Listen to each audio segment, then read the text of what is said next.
Welcome to Captive Conversations. I am your host, Adam from Captive Wi-Fi. Join us as we dive into behind-the-scenes stories of hospitality leaders, exploring tech, operations, marketing through the eyes of the experts. Let's get the inside scoop together. Episode 6. I'm nearly at 10. I'm on the other side of 5. I hope you've all enjoyed it so far. We've got some awesome new and more people coming on. This episode was with Jonah from Blend. Their platform is ridiculously amazing. I've seen some of it in action. I don't know if you guys have seen it on social, but we listened to and talked to Jonah about his route into hospitality tech, his history, where he started, the investment journey, Antler, and his cohort, how he met his co-founders. Is such an interesting story. Some great nuggets of genius in here as well. Some really interesting news or notes on Blend and how the platform works and how it's revolutionizing the training for Deskless workers, helping with more Gen Z training in the workforce. I think training is a massive part of every industry, but specifically hospitality. I hope you have a good listen. Please like and subscribe. And this is episode 6. Hi, everyone. Hello. People who are looking at the video. I do forget that people don't watch the video and they only listen. So wave to everyone that you can hear. Virtual wave and nice. looking wave. So this is Jonah from Blend. Do we say we are Blend or Blend or we are Blend? Just a website name. It's Jonah from Blend. Jonah from Blend. Blend.ai. However you want to cut it. The AI. Yeah. The AI. Got to have the AI in there. Of course. Jonah from Blend. We've been speaking quite a bit actually, which is funny. And we've been trying to arrange a meeting, and you've been really busy. And then you've been going on like funding stuff, and then I've been doing stuff. And I said, and then I did the pod, and you were like, okay. So this is off. This is the first time you've actually come to my office. I haven't even met for coffee. Last time I saw you, Hospitality Titans. Yes. Looked across the room. There he is. And there was you swinging that wine around, doing your wine tasting. I did some good content with the guy from Antler and Co. And I went at the end, and he said to me that his boss gave him like a hug because no one really knows about because they're hidden, right? The venues know them. He was a brilliant presenter, that guy. He was. From just to say, you can't have a hospitality event without Adam Foreman. So. Well, and Titans and Tech on Toast and all the rest. Thank you. Thank you. Okay. So traditionally, what we normally do is a bit of music. So I will do it afterwards on the intro. But I like to people who do watch that we can bop along. I'm a bit old, so I'm going to bop along. So I'm going to do this. Hopefully, you can all hear it. Can you hear that? 1, 2, 3, 4.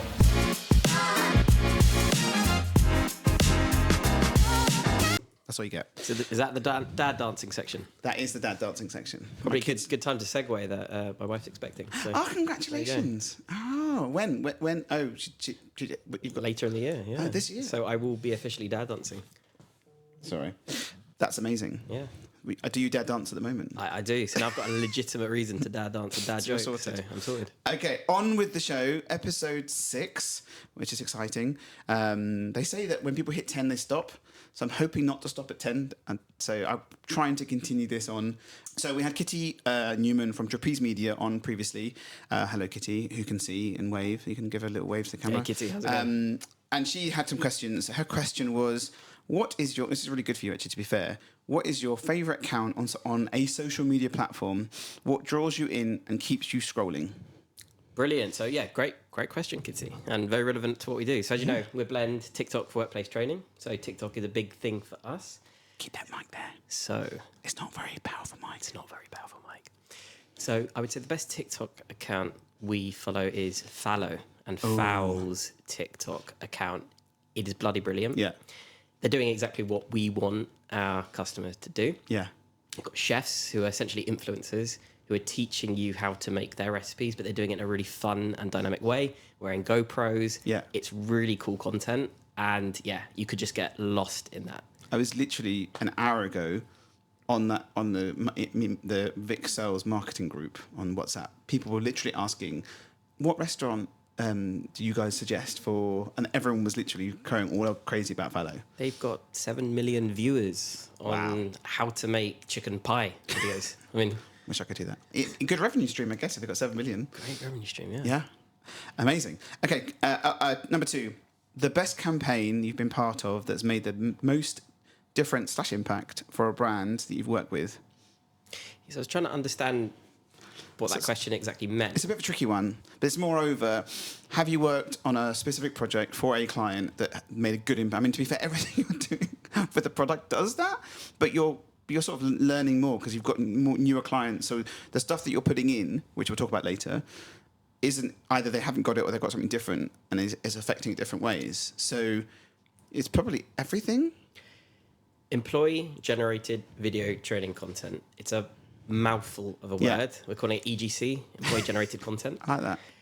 This is where we're making the impact. We're showing our customers how to harness the power of short-form video and how to turn their training into short-form video, which they don't get a production company to create. Their employees make it. I feel like Kitty had a conversation with you before she asked the question.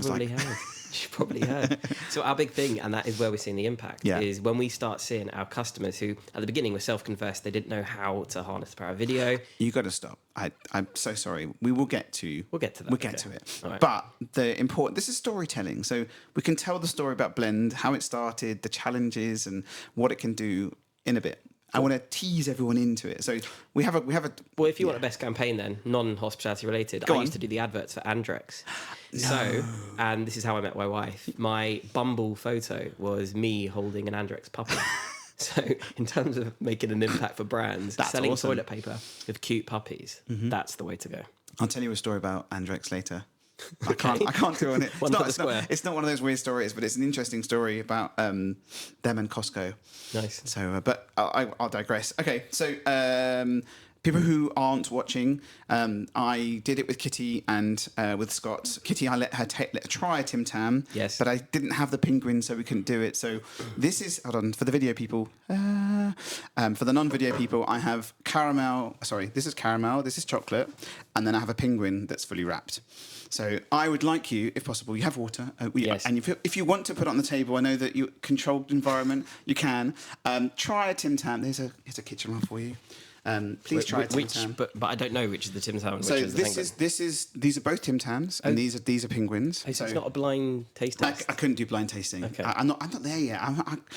You would have if you didn't tell me that. Yeah, well, you could have had either of them. You wanted. They're both great. So you can blatantly tell what a penguin is. So, okay, fine. Grab one of the. This is caramel. I haven't got salted caramel. Apparently, that's amazing. Tim Tam penguin. Tim Tam penguin. Which one do you prefer? So take a bite. Grab it. You can tell me what you think. You got to get a bit of ASMR in there with the crunch.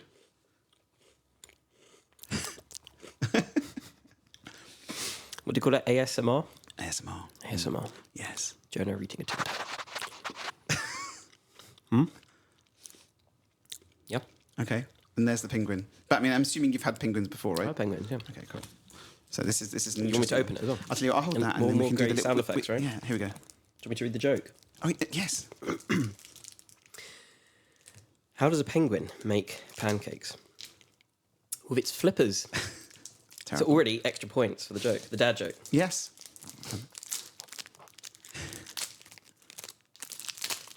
It looks similar. It's a bit bigger. Visually, very similar. Yeah.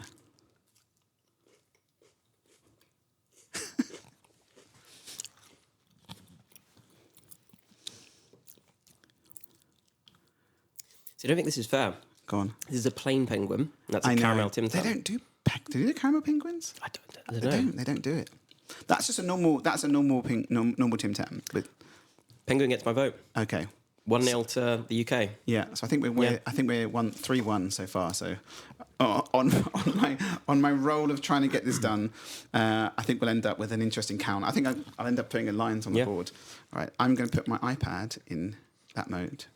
Bear with me. Okay, so thank you for that. I'm going to move it out the way. Feel free to drink some water. Now. Yeah. Yes. Caramelly voice. Was it good? It was good, yeah. What the Australians Why do people not like penguins then? Why has it got so underestimated? They're different. I think the Tim Tams have 2 layers of crunch, and the penguin's got 1. 1 layer of crunch. Okay. So I don't know. Can you do that trick with Tim Tams so you can drink the corners? Yeah, the corners and drink the whole. That's the thing. But I think you can do it with penguins. Anyway, I digress. We're going to go on. That should be your next. That's my next question for the next person. Yes. Can they drink live on video, making a mess? How Adam got burned with a cup of tea. Okay. So we normally do some questions at the front. I'm changing it around a bit because it gets on a bit too long, so we're going to do it at the end. So the quick questions that we have is best hospitality experience. That could be anything in hospitality, from hotels, restaurants, and so on. What's your best hospitality experience? So I can go with the recency one on this one. Just got back from my honeymoon, and we were in Mexico City, and I went to Pujol. Say again? Pujol. Okay. Sounds like the Spanish centre back for Barcelona. Pujol. Unbelievable. Michelin star restaurant, 10-course meal. Wow. This is a restaurant, not in a hotel, right? It's a restaurant. Yeah. Fantastic. They've got this dish called a mole, yeah, which is the Mexican sauce. This one was 7 years old and had over 27 different ingredients in it. It was incredible. So yeah, best hotel experience. Shout out to Pujol. Okay. And you had 10 courses? 10 courses, yeah. Wow. They're small, or were they small? So you left not over full. Not over full. Which is the perfect, way to go. Yeah, I'll add that into the show notes. I won't say the name of it. But, and also, it's great when you've got the theatre of service as well. So each dish has its own presentation, its own story. Did they come out and sort of like proper presentation, matched with sake as well, and that was a cool bit. So sake pairing with each course. So it was Japanese fusion? Mexican influence, yeah. Oh wow. Okay. So if you're in Mexico City, you need to go there. Okay. Start saving. I think I have 2 kids, and they're 14. Well, she's just turned 14 this week. Happy birthday. My eldest is 16, so Mexico would more likely be the all-inclusive sort of places. So unless when they're older, they go. You drop them off at the all-inclusive, and then you and your wife hop to. The problem is they like the food. They like the food. Okay. Yeah, they're very happy have a 10-course meal. Okay, this is no self-noms. Best piece of tech, hospitality tech. I'm going to give a shout out to my man Harpreet, Peckish. Yes. I think it's a fantastic piece of tech. Similar stage to us, early stage startup. However, automating the back end for inventory stocks in restaurants through computer vision. Can't get better than that. I have to say, I've spoken to him a bit as well. And Chris has talked about him on his podcast. And I've spoken to my clients about it.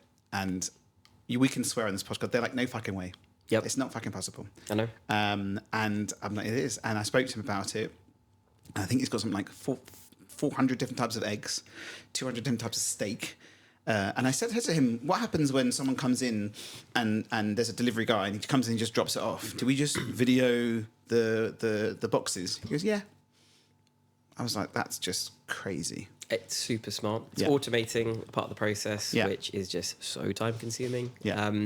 But yeah, shout out to him and what they're building. And he's plugged into Toast.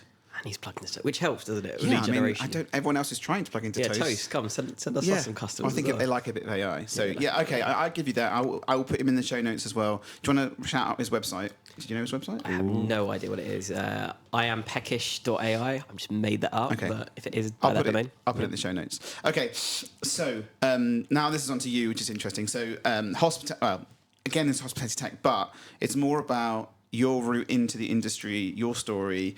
I've put in here from film to tech, and I'll let you tell people about that one. How you got how it happened, how you fell into it as well, because it's there's obviously good similarities with what you did before to what is now, and hopefully you're not being a control freak when the restaurants are filming themselves with a ruler going, no, you did it wrong. But anyway, let's start. Let's go back. So let's go back to the beginning. Yeah, where it all began. Yeah. So, for me, my career began in advertising. Mm-hmm. So, I joined an agency called J. Walter Thompson, JWT, in 2014. I was put on the account for Shell and Andrex. So, I was selling petrol and puppy-based toilet paper. So, you stole a puppy? Sold their puppies. And I joined it at a really interesting time in Adland because businesses were going from high-budget TV production spend and moving into always-on content marketing. So I saw an opportunity, and we helped create a production company within the agency. So we became the always-on content partners for HSBC, Shell, Microsoft, Nestle, and some really exciting companies. So I was a producer. I was leading their content. And something called COVID came along, lockdown, and we could no longer send production units to shoots. Yeah. So along went all the sort of the cameramen, the directors, and we had to really pare things back and think about things differently. So we turned into user-generated content. So we started giving our clients briefs of how to film the commercials themselves. That must have been fun. Following our instructions, yes, it was. And we realized really quickly it is very easy to create rubbish content. But if you follow a formula, it is also really easy to create good and effective content, as long as it's filmed and following the sort of the template structure that we set. Then realize, hey, there's an amazing application for this. What if we use these same techniques, people creating their own content, creating content in a much more effective manner for training and for learning? Enter the realization that I'm not a solo founder. I couldn't do this alone. Yes, I had the gumption to leave my job to go and start this, but I needed a team, needed people to go on this journey with me. I discovered Antler VC. It's a tech accelerator. They position themselves as the world's leading day zero investor. Okay. And how it works is they bring together 60 to 70 founders per cohort. And they essentially give you 3 months to meet your co-founder. Oh my God. Develop your business concept and then pitch it to the IC for investment. Okay. I like to describe it as where Love Island meets Dragon's Den. Yeah. So I had 3 months and I met my 2 co-founders there. I was very fortunate. Jules and Helen, massive shout out to the power brains behind Blend. Jules' background, operations. She worked at Uber Eats in Australia. So she'll be a Tim Tam fan. I'll give you one to give to take. Then she was at Catapult in their impact investment fund in Norway. And then most recently, she was at Coca-Cola here in the UK. But on the side, she's got a charitable trust called the DD Movement, helping young girls get access to education. Oh, wow. So she was very passionate about training the next generation. Yeah. And then our third co-founder, Helen, who's from Kyiv in Ukraine. She is a previous VC-backed founder, previously built a business called Green Bin, which helps educate businesses on better sustainability training. And that was live in Warsaw. She then came to the UK, wanted to start something else, but was also really passionate about how can we integrate non-native English speakers better into the workforce. So, hey, we were all unified on a really similar topic here. And that's how Blend was born, and that's how Blend was created. And the fun fact... that concept of the idea was in your mind, or you sat down together going, we need to build, what should we build? The concept was in our mind in different forms. Yeah. So we amalgamated it together into the way that we all truly believed in. We all had an identity over it that we possessed. And then we went out and we tested it with different industries, with different customers to really understand what is the pain point we're looking to solve with this solution and how we're going to bring this to life. Wow. That's awesome. Yeah, it's the ultimate outsider into tech story. And that's why... The birth, isn't it? The birth of the product. It's the birth of the product. That's why we're really passionate around you don't need to be a tech native to start a tech business. That's a myth that we'd love to debunk.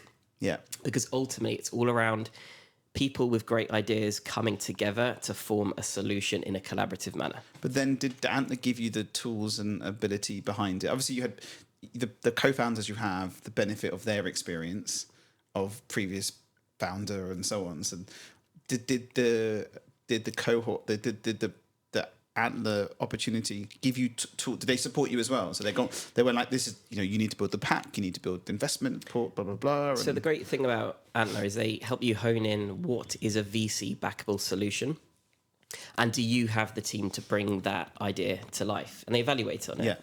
Each week you pitch to a mock investment committee, you get a rating.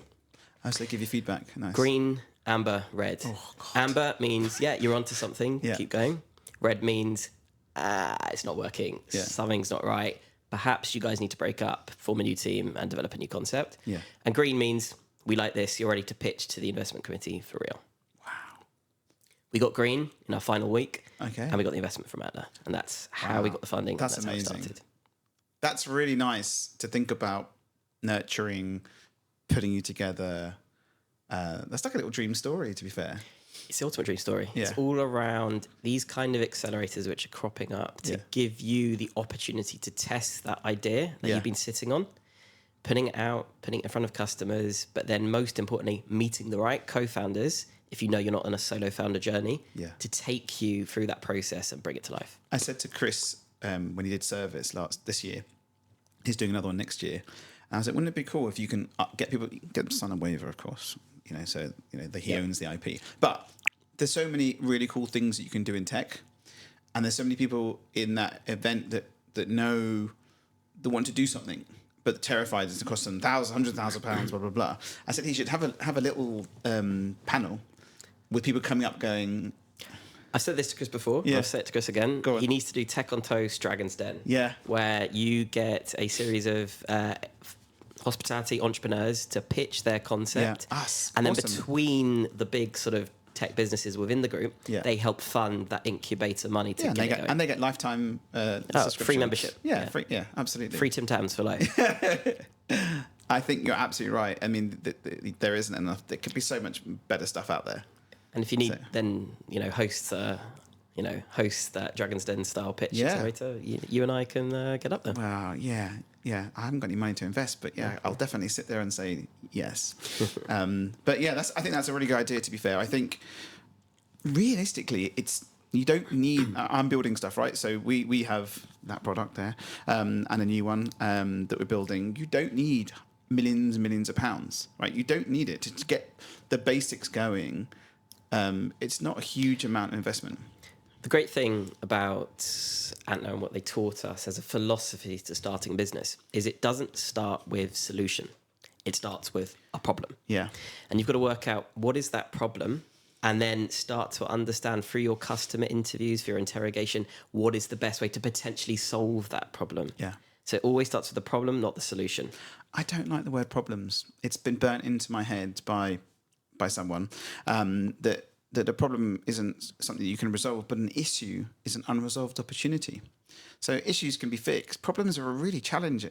Again, another word, challenging. So I quite like issues. If you find the issues with something, then you can find the solution. That's but my for bag. me, it is a problem if it is broken enough that it needs true disruption to go and solve it. Okay. Whereas issue could be more an incremental way to fix that. Yes. Okay. Whereas a problem, it needs true innovation to disrupt You're it. making me shiver. I can't say the word problem. We're in tech, we're in IT as well, right? So we can't say the word problem to a customer; they'll freak out. Yeah. So definitely on my side. But yes, I get what you're saying. Okay, so my mind's a bit blown. This is amazing. So we're in Adland. Yeah. No, I get where we are. Happens, video production, TikTok for workplace training, meet the two co-founders. Shall I start about our issue that we want to identify? Yes. You can tell. You can say you're allowed to say problem. I will allow the P this word. episode. You can say the P word. Go on. Which P word can I say? Plonker. Plonker. I like plonker. Let's roll back. So Antler done, met two of them, rolled out, had a chat with. Did you do demos with? Did you take it to not to market, but did you like experiment and speaking to people and go through the whole process, and then it was green. Yes, so as part of our final IC presentation, we had to show traction through customers. Yeah. So we had. So why hospitality? Because there's so many. I mean, hospitality is a massive need for it, but there's so many different verticals for it. Why now? Yeah. Absolute reason. So firstly, we all began our careers in hospitality. So I was at Gales alongside my studies. Okay. Industry I knew well. Yeah. Jules did a time in Australia in hospitality, and Helen has been in hospitality in Ukraine. Yeah. So we've all had that sort of basis. We love it as a career because we say it taught us a number of the key skills we use today. Yeah. How to look someone in the eye, how to talk to people, how to present. That comes from our hospitality training. Yeah. And we always retain that. So we hold it as a career sort of. I will say standards. something that I said this is the last podcast. My nephew did a stint in a pub near where he lives, and he now works for Sky News, doing really well. But without, I think, that grounding of actually having to deal with difficult people, drunk people too, having to deal with people on a daily basis, speaking to them face to face, because you have to have eye contact in hospitality. I think it changes the aspect of how I used to do events, right? So I was always speaking to people. I think it changes the aspect of how you deal with general people on a daily basis. Hospitality is a rite of passage to teach you those essential people skills that you will use throughout your life. So it doesn't matter if you don't progress your career in hospitality, you will use those skills for the rest of your life. Yeah, no, I agree, and I'm a big believer. Okay, so then on to investment, and then What, crapping your pants because you've got to get someone to build it? So, where do you want to start? Andrex? Yeah, I mean, from the what was the next step? So, okay, so you got the green light. I'll tell you the process. Yeah. So, we presented. It was a presentation. Google Slides. From that, we got the investment from Antler. That was our sort of kick-off money to give us the runway. So was that you finding out how much you think you need to start getting the base of it? Their terms. Yeah. So they tell it's all part of the contract. Yeah, so yeah. you do the accelerator. So we went on their terms. We were given that funding. Yeah. And that was our runway to go out, validate this, test this before we unlock that next stage, which would be our next fundraise. Mm-hmm. So we had a secret power. Our secret power was Helen, our CPO, who is a native Bubble no-code developer, which meant shut the front door. Yeah. It is the ultimate skill in an early stage startup. Because I have to say, someone's one of my web developers, because I've mentioned you today, he wants me to introduce you, which I will do. He was like, oh, it's built in Bubble. And I was like, literally the first thing he said when he saw your website. But go on, sorry, yes, no code. I'll go one step before that. It was built on Figma to begin with. Yeah. Because those Figma designs are what we use to take to customer interviews to Figma. test, is this what will help? Will this save time? Will this be what we need? So it actually began with Figma. Yeah. And then but you can make everything in Figma. It could be a real pretend website or training platform inside Figma, because you can do whatever you like with it, right? The term MVP, MVP could be anything. MVP could just be the Figma that allows you to validate what you need to build. So for us, we had validated it through Figma, and then Helen went out and built. Was she a Figma person as well? She was also a Figma person. Man. Honestly, had it all. So lucky. Did she have a T-shirt saying "No coder, designer, developer"? Her T-shirt said, "I am the Tim Tam of all CPOs." So she chief penguin officer. So we, from Figma, having validated that with customers, we then built it in no code in Bubble. It meant we could start testing some very basic early features. We had to validate two key assumptions. Were businesses ready to go video first for their training? And were businesses happy to let their staff use mobile phones to train their workers on shift? We found through our testing that, yes, they were happy to go video first. They just needed to be shown how to create it in the most effective manner. And then were they happy to let their staff use mobile phones? Yes, they were, as long as they could track it and verify that they were learning on the job when they were on their phone. Yeah.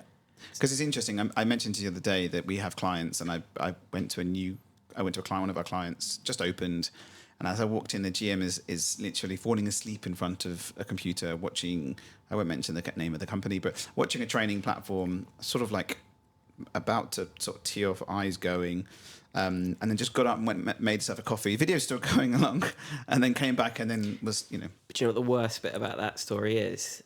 They will pass. Because it will say video done, and then whoever their line manager will see that training's been box ticked on the system, and people will move on. Yeah. And they haven't taken any of that knowledge. They completely missed it. Yeah. So how do you combat that on yours? Well, firstly, to be fair, it's short form, right? So literally it's... Firstly, it's about reformatting. Oh, so sorry. That's the training company calling that. Libel. I know lawyers. So firstly, it's a reformat of thinking how you see training. Yeah. One of the big misconceptions we've got in the industry is a lot of businesses out there, training for them is their compliance courses, fire safety, food safety. Bits that are legally mandatory, that stop the EHO from knocking at the door, but don't actually add value to the business. Yeah. So we like to say that's probably 25% of the onboarding and training pie. The other parts, brand, what you stand for as a company, what you stand for as a culture, soft skills, how to talk to customers, how to sell, steps of service, practical skills, how to use your hospitality tech, how to make dishes in the kitchen, how to make drinks on bar. Yeah. All of that was being led by in-person handbooks, manuals, and experienced staff who left due to Brexit, which meant there was a shortage of managers who had this knowledge, who were being worked to the core, onboarding new employees all the time with this basic knowledge, only to find that they went and leave. And there's a high turnover rate. Well, and that itself is costing a typical customer £25,000 every 90 days. Every 90 days. Every 90 days. By training and onboarding staff that then go off to leave. Yeah. Wow. Money wasted. Yeah. But then I guess if you've got a better training platform, better retention. So are you seeing better? I mean, it's going now. So you're seeing better retention? We are. So what Blend does is it automates the full onboarding and training experience. So how? We're mixing user-generated content created by our customers, personalized, bespoke to them. Any outtakes? Without outtakes, we want it to be fun. We want it to be authentic, because that's key as well. With a learning management system designed to make training much more engaging to a modern mobile worker. And hey, guess what? We anticipate saving you 50K per year simply by onboarding and training your staff through Blend. Yeah. And then you were talking. Hold on, I need to digress to double check because we are nicely flowing into the questions without even asking, which is fantastic. It's like I've sent them to you before. Yeah, this is good. We're doing well. Okay, so quick favour here.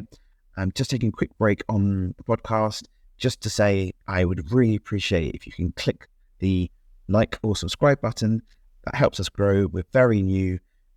And I would really appreciate it. And on with the show.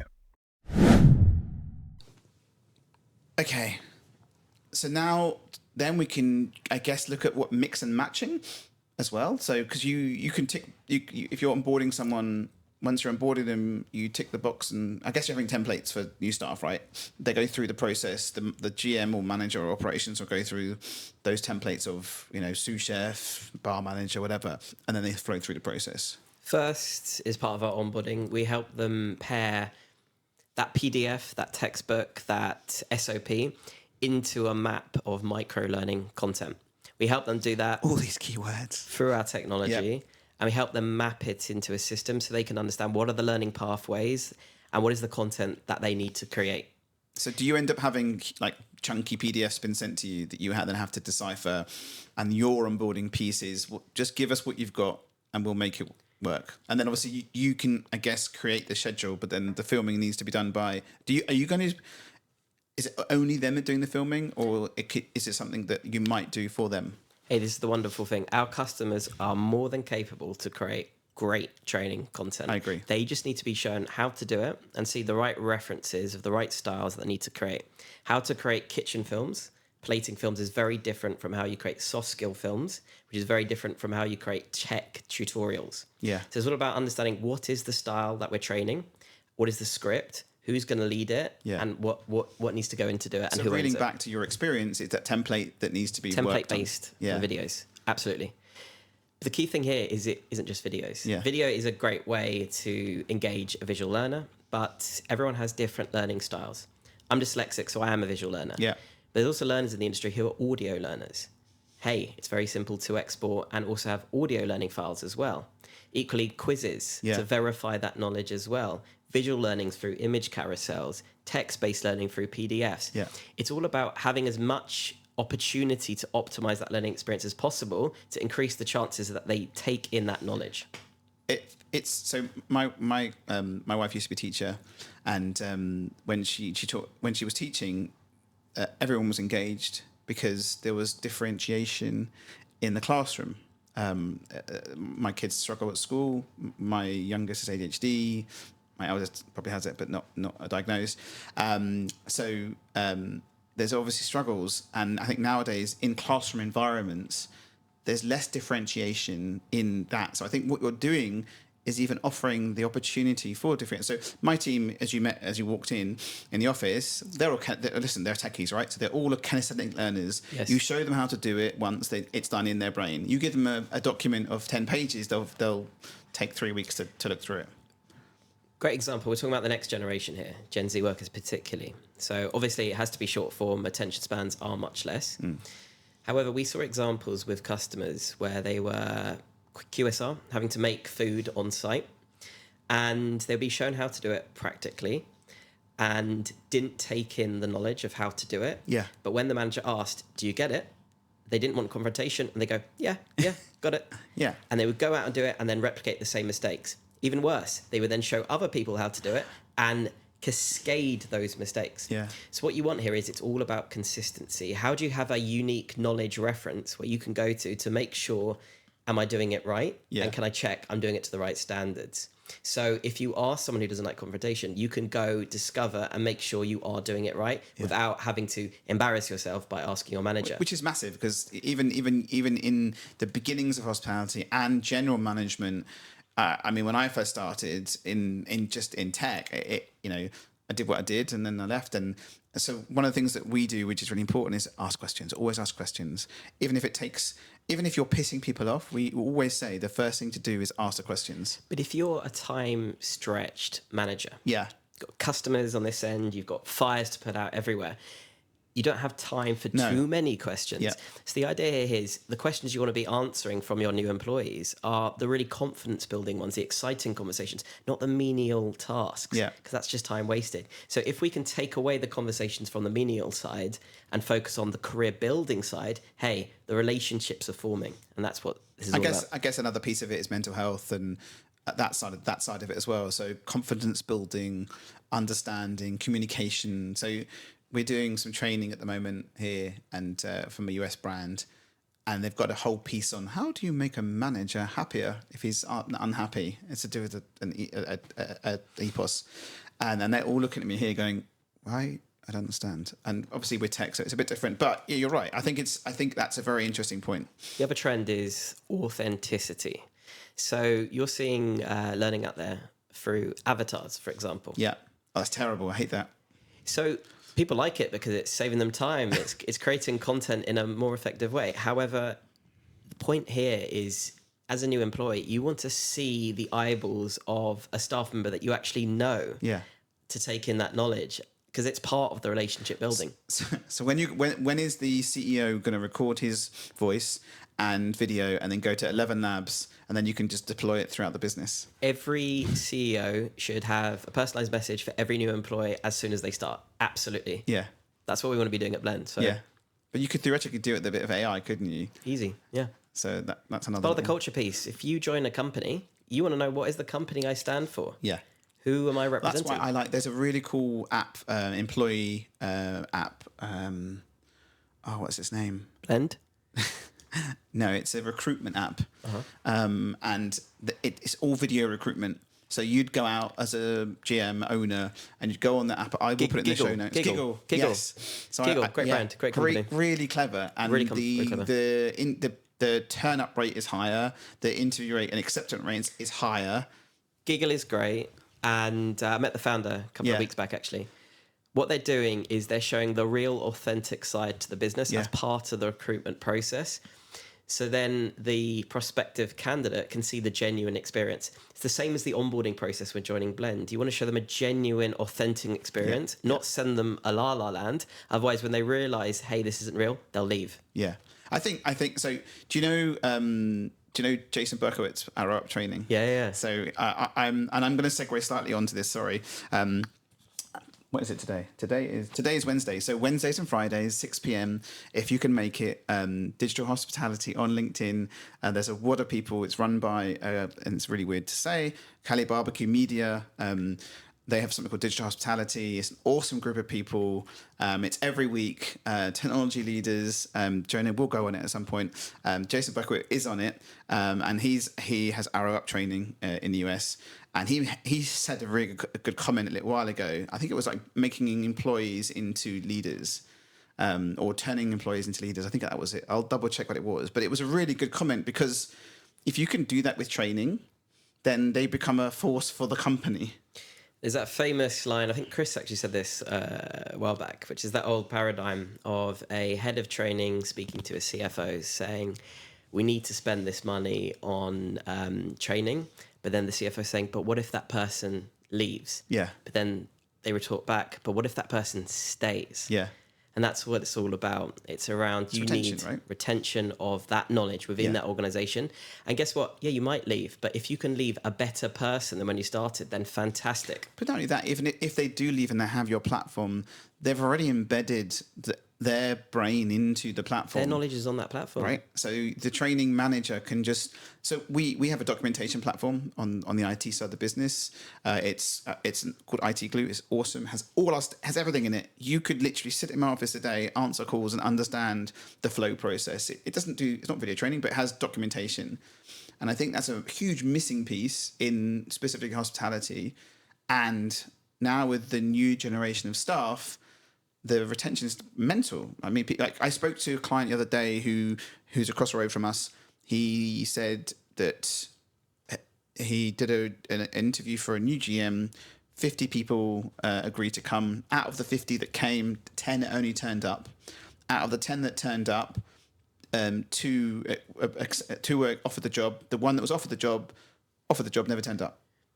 It's retention on twofold, because it's retention of your own staff as a hospitality business owner, but also to suppliers. So if you're a tech company and you're spending your precious resource onboarding a team of people on how to use your given product, and hey, they leave, you've got to do it all over again. Yeah. So it's a full cycle here. It's a vicious circle, really. Vicious circle. Wow.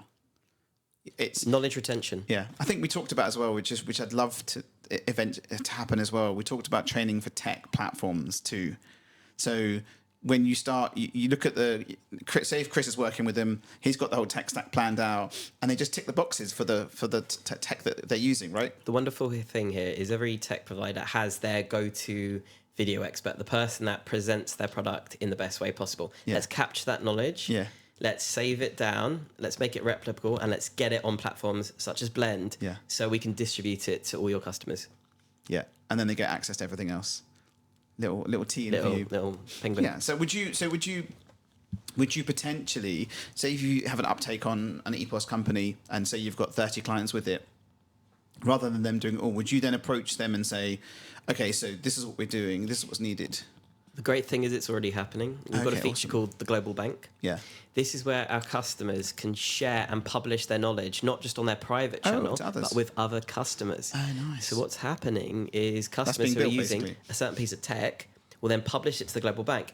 And another customer who's also using that tech will then use their knowledge. And is there an approval process with that one, right? So they'll post it, the owner, founder, whatever, of FD will be like, there's no comprising information. You don't want to be posting confidential material that's private to your business. You want to be posting content that is great for your network of customers. Okay. That's really cool. I can see no secret recipes. Yeah. But universal skills. Hey, let's get it out there. Yeah, but I'm talking about POS and pricing. So if someone's doing something on the till or wants to do a cash app or blah, blah, blah, blah, or the credit card machine's broken, which is, You can pixelate stuff. You can share things in a confidential manner. Yeah, I like that. Little TikTok logo over it. Smiley face.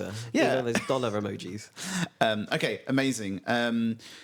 Okay, so let's move on to the feedback, what you're getting so far. So Sushi Dog, I can mention that, right, because you've posted it already. So Sushi Dog, I have their wallet. My God, it's beeping at my face the whole time, which is great. So I'm enjoying my offers there. But Sushi Dog are they, what number customer are they for you? So the way we're working is we've got a cohort of what we're calling our Blend V1 customers. Nice. They are our early paid customers that are not only using Blend, they're design partners to Blend. Nice. Okay. So they're collaborating, they're giving us feedback, and it benefits us because we're still at an early stage where we just want to optimize, get better. But to do that, we need a community of customers that are going to shape the future of this product. Nice. So we've got this early cohort of customers, and the results so far have been incredible. Yeah.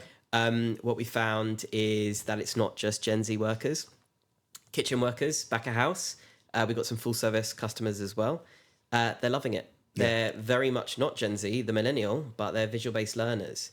And they are engaging in the creation of the content. In hospitality, 70 to 80% are probably visual-based learners. I don't want to give a number because I don't know the number, but I would say that neurodiverse workers index much higher in particularly the Deskless workforces, but in hospitality than any other profession. Yeah, no, I agree. So why are we giving people the old way of learning? Yeah. Because you haven't been here.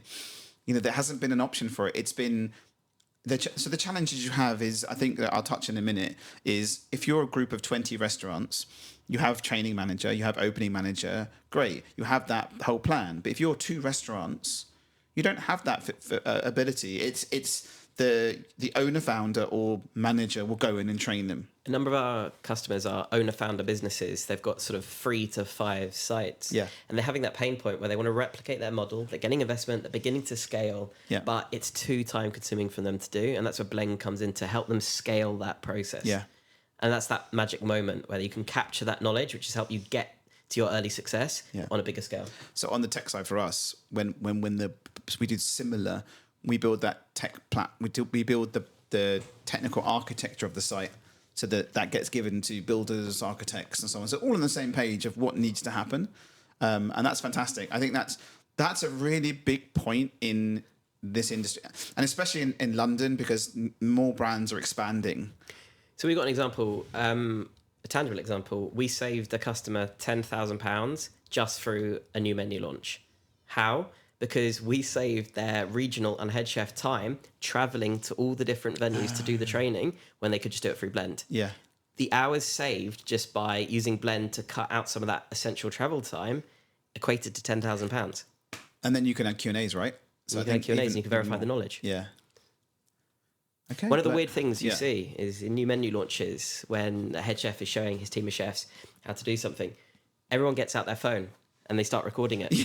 Yeah. But the wonderful thing now is you can say, no, don't record it. It's all going to be on Blend. Yeah. So go check it out on Blend after. So when are you going to do some live streaming? If you've got a bigger brand, like 30 sites, let's live stream it. If you've got the brand, get them over and I'll help them live stream. That's pretty cool. That's awesome. I'm going to move on to my next bit now. Okay, so let's talk about the future. So, I mean, so you've currently got the cohorts with you. They're currently giving you feedback. You're making micro changes, little changes here and there to make the platform better. When is it out? When is it ready? When is it ready now? Or yeah, so Blend V1 is ready. It's out now. Yeah. We've got some exciting customers using that platform. Our next step, though, is Blend V1 isn't the final product. It's the first iteration of this exciting new platform that we're doing. For us, our mission is how can we save business owners time and money onboarding Deskless workers? And how can we empower the next generation of frontline workers to learn their own way? How we're going to do that is through exciting innovation with AI to help them create content more effectively, more efficiently, and how we can provide better feedback loops and auto co-pilot coaching to help them progress and own their own skills. This is where it gets really exciting. And then integrations? And then, of course, integrations. We're already integrated with a number of the HR platforms, which I won't mention now. Okay. Because it's all about being part of the best-in-class people tech stack. Yeah. So we want to sit there. We want to talk to... I think I mentioned this last time. I was like, if you want to onboard on Blend, if you want to onboard on HR, boom, done, kick. And then it goes straight into those list of things that's needed. The moment you're added to, for example, Harry, the moment you're added on the Harry payroll, you'll be onboarded onto Blend. Amazing. Directly. Equally, offboarding. The moment you're off the payroll, you're taken off Blend. Amazing. That amount of time it takes for a hospitality brand to remove a user from 50 different platforms. So that's a basic integration. Yeah. Where we're excited about is, hey, what about a collaboration with something like Grateful? Yeah. Where it's all around showing you can earn more tips and rewarding people for their tips because they've done more training. And if we can show that interlink between training and real-time rewards and economic empowerment for ultimately the hospitality worker, then we're really on something exciting here. Yeah, I mean, I think I was hearing in the US talking about similar, but just giving that like a voucher, like Amazon voucher, whatever it might be. But if they're using Grateful in the platform already, they're already set up. So to add a little thing in there, the more training you do, the more invested the employee is, because if they're doing more training, then we're invested into the business. Right now, there's no direct data being tracked around the training you do into real bottom line effect for that business. So are you would you potentially even do stuff like with like HM or mystery shoppers? Because you could really see that if you're looking at casual dining environment, someone does a whole lot of training. There should be a direct correlation between the training that's done and the awards and the mystery service reports that you're getting. Yeah. Equally, it needs to be responsive. So if you get a rubbish score at a certain location, you need to have instant training that can be created that's sent to that location to solve that feedback. That's nice. Same with reviews. Yeah. So it's are about you going to look at talking the future, because my brain's going. I love these little things. You could potentially do, if there is integrations or webhooks, whatever they might be. If feedback score is if Google review is X, Yeah, 3-star review, and the machine learning picks out the waiter X, Y, and Z. It will automatically add that to their training platform.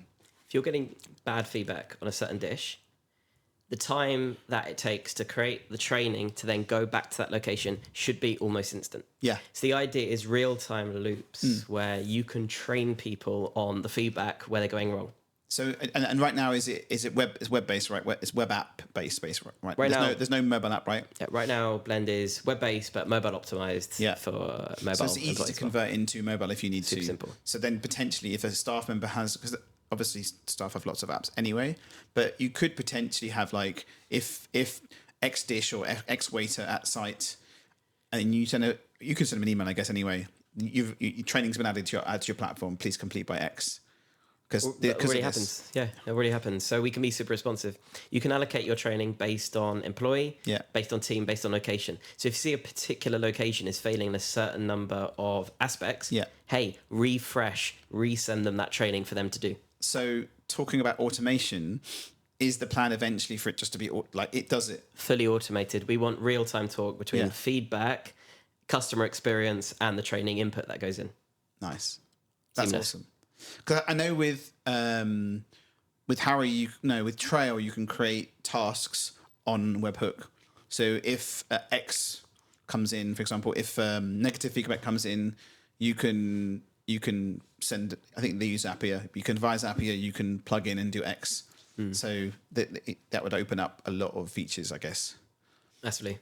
And this is where AI becomes really exciting. There's multiple aspects. It's in the content creation side. How can we help the customer create better content faster? The guiding side, how can we guide the user on how their skills are going to help their career progress? Yeah. And then in the feedback side, how are we creating these loops to help respond to feedback and be responsive? I guess another thing as well is how you're dealing with negative feedback on site. Like, for example, you could literally have someone. If you're a customer and you leave a rubbish review, wouldn't it be wonderful to know that that's been actioned? It's not only been listened to, the training has been made and the training has been sent.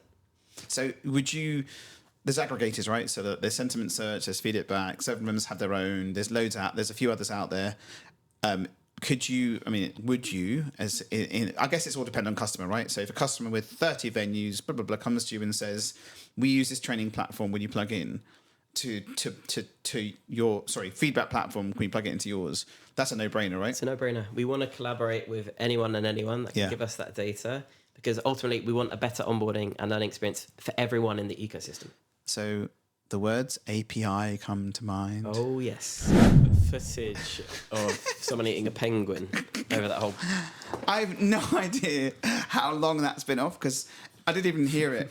That's so upsetting.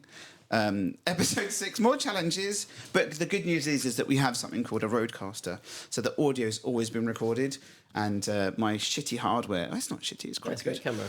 It is a good camera. Okay. I love it, this podcast. I think you're doing an amazing job. Guys, you need to check out Captive Conversations by Adam Foreman. It's an incredible podcast. He's got amazing guests, and it's one to look out for because it's really something to listen to. There we go. See, thank you, everyone. I'm not editing this. It's going to be even more hilarious. Fantastic. Okay, so before I got completely distracted and the camera turned off, it happened last time as well. But you didn't learn? No, but I saw it go off last time.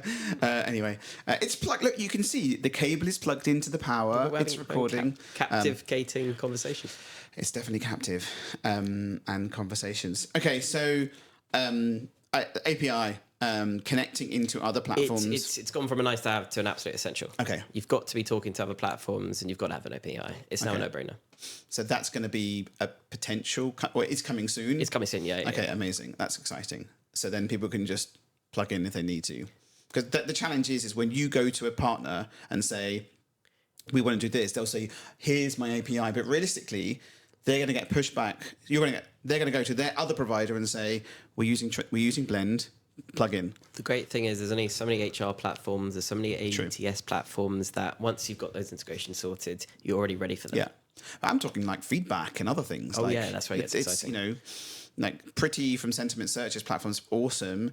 He's building integrations like a drop of a hat. You'll have to do an introduction to me. I will. Pretty, Jonah. Hey. Yeah, I'll do that afterwards. Okay, so we're coming to the end, which is good. I think we got to about 50 minutes, I think, without any technology challenges. Okay, final questions. We normally do this at the front, but I want to do it at the end. So it's just 3 simple questions, and then the 2 questions that you're going to give me for the next person. So, best burger. I love this question because of the timing. So the last 5 years I've been vegetarian. And very recently I have dropped it and I'm a carnivore again. So I'm new into the world. So being in tech made you a carnivore? Oh yeah, I'm new into the world of red meat. So I was actually going to counter that question with a question which is, tell me, I've been 5 years off the hamburger. Where do I need to go? Let's order one right now and I'll eat it on your podcast. Unfortunately, delivery always gets the address wrong, so it'll probably end up next door. For me, okay, so this is difficult. Okay, so Bleecker number 1. Yep. Go out this room, go to Warren Street Tube Station, go out of Victoria, and Bleecker, great burger. Great burgers. Commitment to the burger. Zan and Liam are awesome. Then it moves on to a few different places to try. So Burger and Beyond, also awesome.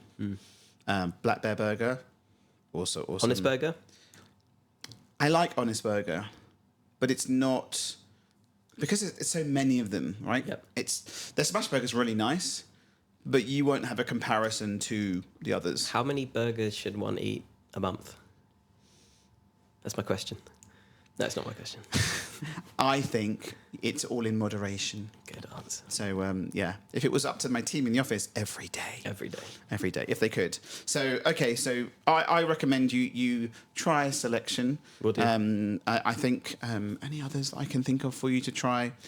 Truffle burger. Truffle burger. Really good. Nice. In Soho. They've got a new one in South Bank. Can't wait. On a pop-up. So I'm going to try that one too. so I will put weight. it in the show notes and I will send you a list. And I want photos. Yeah, it'll be like that. What, supersize me? Yeah, literally. Before I want and the after triple. podcast. How many burgers did he eat? Okay, best restaurant.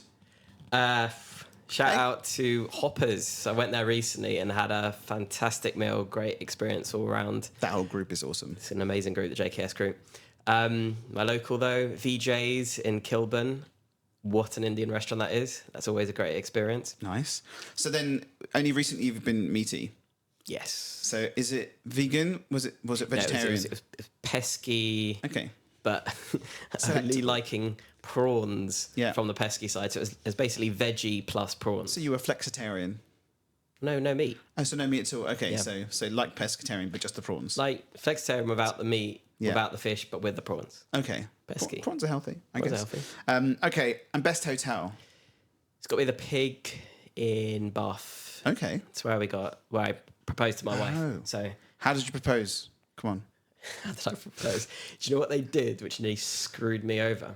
Is when I got there, they said, "Oh my God, it's you, it's Jonah, and you must be Jenna." And she's looking at me like, "Why the hell do they know my name?" Because I called them before to let them know I was going to do this. And then the worst bit they did is on the bed they left a note saying, "Congratulations." So I got into the room and I said, "Oh, they left us a note. They'd upgraded us as well." Yeah. And Jen said, "Oh, what does the note say?" And I read it.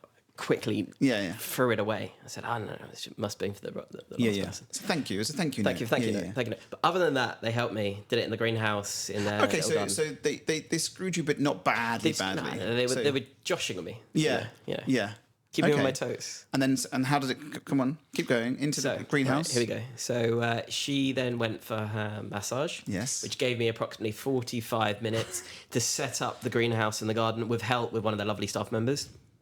Set up the camera, like this set up here. Nice. Secret behind one of the things. Yeah. Champagne, flowers, the whole works. And then went back, got changed, and said, "Hey, we're going to dinner." And then en route to the restaurant, I said, "Hey, why not step inside the greenhouse?" Yeah. Boom. Oh. The Pig, Bath. The Pig in Bath. Pig in Bath. And you stayed there. It was hotel. Great hotel. And then how long did you stay there for the weekend, or just for the weekend? Yeah. Oh, nice. Yeah. Okay, so. Oh, that's lovely. Congratulations. Well, obviously, congratulations for that one. Kitty, but a fantastic hotel group as well. So I didn't know they were a group. Interesting. They've opened a pub recently as well. So okay. Yeah. Boutique hotel. Boutique hotels. Yeah. I love boutique hotels. About 5, 6 of them. Great group. I like little boutique hotels because there's always something a bit special that happens. Kitty last week said that when she actually on the weekend got engaged. Congratulations. And Are you allowed to say this now? No. So the story, basically, her partner proposed to her earlier, and she got her back. So they went to a winery, awesome place. If you listen to the other podcast, you'll know about it. Anyway, she said that this has gone from hospitality tech to a gossip about it's all about proposals and gossip. engagement. There's more coming. But anyway, she said that some people are destined to work in hospitality because they love the staff love working there. And I couldn't agree more. It's For me, it was I called them up to say, hey, guess what? I'm coming on the weekend. Yeah. I'm going to propose. Yeah. And it was them that suggested where it should be and how I should do it. And that's the trait. You've got people in a business who understand it's an experience and they want to make that experience as memorable as possible. I think boutique hotels do that really well generally. I went to the Broadbrook Hotel a little while ago and go on. Can you get engaged at a non-boutique hotel? You could, but I don't think you'd have the same like the Premier magic. Inn and or like even a Hilton. I don't think you'd have the same experience. If you're speaking to the manager, they'd go, "Oh, okay, well done." Unless it's like a really nice, Park Lane, whatever it is. But I think if it's a general group and you call them and tell them, I don't know. For me, in my experience, going to general groups versus small, like as I was mentioning, the one in Broadbrook Hotel in Soho, I went there for a meeting. I know the IT guy, I know the marketing guy. I went there just once. The two guys on the door, lovely, like said hello. I said hello to them and I left. Came back 3 weeks later. Oh, hi, Adam. Welcome back. How the hell do you know? I mean, I know I'm a guy with like bald and a beard, but I mean, I didn't. They just welcomed me back. How did you propose? I'll tell you afterwards. That's another awesome story. Okay. You can't beat my proposal story. Okay. I'll do a separate podcast. Premier Inn? It wasn't at a Premier Inn. It's actually a lot better than a Premier Inn. So I'll tell you afterwards. Okay. So 2 questions for the next guest. Right. Because we're near the end. Cool. And this podcast is hitting, which is really good, the hour mark because there'll be some edits. So 2 questions for the next guest. Go. So to the next guest, whoever that may be, what is the most essential skill that you feel needs better training in the hospitality industry and why? Mm-hmm. And number 2? Number 2, if an actor was to play you in a biopic, who would it be and why? That's awesome. Really good. I like that. 1 training for Blend, 1... Okay, yours would be Vin Diesel. No, I try... Yeah, that's a difficult question. Definitely not Vin Diesel. He's a bit old now. I mean, I'm old, but he's a bit older now. He's hench. Yeah, I know I'm broad, but come on. I mean, maybe Vinnie Jones. He beats the crap out of people. So, okay. So, episode 6. I just want to say, and I have to press the button 1 second. Where is it? I have to give Jonah a... Thank you very much, Jonah. Jonah from Blend. We are blend.ai. And I will put more information in the show notes. So everyone does this. How do people find you? How do people give the website again? But when's the next rolling of people, or is it open already for Blend? So yeah, hey, I'm Jonah, co-founder of Blend. Look at the camera and do it, because then I'll give you the clip. Amazing. Hey, it's Jonah here from Blend. No, cut. Start again. Mic in face. Mike in So everyone, it's Jonah here from Blend, where TikTok meets workplace training for frontline and deskless workers. I'm here with Adam from Captive Conversations, and we're talking about how we're going to revolutionize workplace training for deskless workers. And how do you find out more? You go on www.weareblend.ai or follow us on LinkedIn and TikTok. That's what you get. Woo, that's good. You're a professional. It's all good. Okay, say goodbye. Wave ciao, goodbye. ciao. Done. Thank you very much, everyone.